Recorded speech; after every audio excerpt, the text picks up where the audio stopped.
당뇨병이 있는데 혈압은 괜찮다고 생각하시는 분들 많습니다. 그래서 혈당 수치만 보고 아직은 괜찮다고 안심하시는 경우도 적지 않습니다. 하지만 병원에 가면 대부분 같은 이야기를 듣게 됩니다. 혈압도 함께 보셔야 한다는 말입니다. 이유가 있습니다. 실제로 당뇨병 환자의 절반 이상은 고혈압을 함께 가지고 있습니다. 이건 단순한 우연이 아니라 몸속에서 두 문제가 서로 연결돼 있기 때문입니다. 많은 분들이 당뇨와 혈압을 전혀 다른 병으로 생각하시는데 의학적으로 보면 둘 다 혈관이 망가지면서 나타나는 혈관 질환입니다. 우리 몸의 혈관은 원래 부드럽고 탄력이 있어서 피가 흐를 때 큰 부담이 없습니다.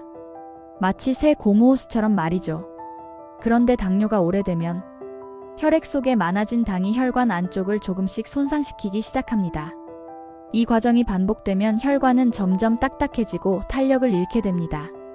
미국 하버드 의대와 메이오 클리닉에서도 이런 혈관 손상이 아주 조용히 오랜 시간에 걸쳐 진행된다고 설명하고 있습니다. 여기서 중요한 점이 하나 있습니다. 혈관은 굵은 곳부터 문제가 생기지 않습니다. 아주 가느다란 미세혈관부터 먼저 영향을 받습니다. 그래서 이런 변화들이 먼저 나타납니다. 미세혈관이 먼저 손상되면 눈이 흐려지거나 발이 저리기 시작합니다. 이게 몸이 보내는 가장 이른 신호입니다. 2단계에서는 통증도 크지 않고 일상생활에 큰 불편도 없어서 대부분은 그냥 지나치기 쉽습니다. 하지만 이런 작은 신호들이 오랫동안 반복되면 혈관에 가해지는 부담은 조금씩 그러나 분명하게 쌓이게 됩니다. 혈관이 딱딱해지면 같은 양의 피가 지나가도 더 강한 힘이 필요해지고 이때 생기는 압력이 바로 혈압입니다.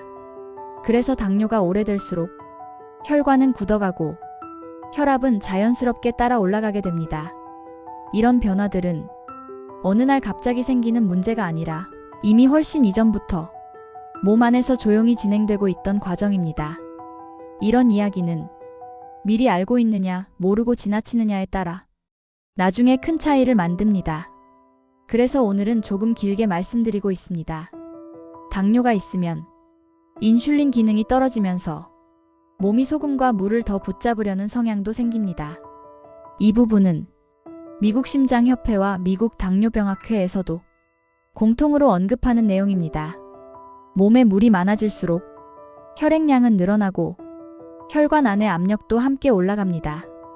결국 혈관은 하루하루 더 큰 부담을 견디게 됩니다.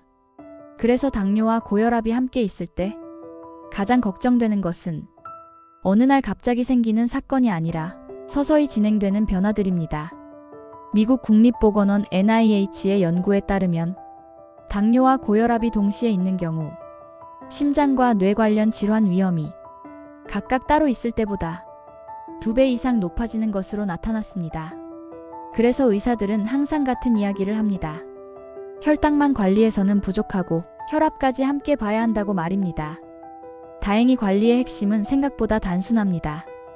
당뇨와 혈압을 따로 나누어 관리하려 하지 말고 한 번에 함께 관리하는 것이 훨씬 효과적입니다. 짜게 먹는 습관을 줄이고 하루 30분 정도 걷고 체중을 조금만 줄여도 혈관에 가해지는 부담은 분명히 줄어듭니다. 그리고 혈당을 기록할 때 혈압도 함께 적어보는 것, 이 작은 습관 하나가 몸의 변화를 훨씬 빨리 알려줍니다. 약에 대한 걱정도 많으실 겁니다. 하지만 약을 미루는 것보다 혈관이 버티는 시간을 조금이라도 늘려주는 것이 훨씬 중요합니다. 정리해보겠습니다. 당뇨와 혈압은 서로 다른 병처럼 보이지만 결국 혈관이 망가지면서 함께 나타나는 문제입니다. 혈관은 먼저 무너지고 증상은 나중에 나타납니다. 특히 눈과 발처럼 미세혈관이 많은 곳에서 가장 먼저 신호가 옵니다. 결국 혈당과 혈압의 출발점은 혈관입니다. 당뇨와 혈압을 따로 보지 말고 그 바탕이 되는 혈관을 먼저 이해하고 관리해야 합니다. 오늘부터 혈당 체크하실 때 혈압계도 옆에 꼭 같이 두세요. 그 작은 변화가 여러분의 혈관을 살립니다. 이런 이야기들이 필요한 분들에게 앞으로도 계속 전해질 수 있도록 조용히 함께 해주셨으면 좋겠습니다. 구독과 좋아요는 이 채널을 이어가는데 큰 힘이 됩니다. 감사합니다.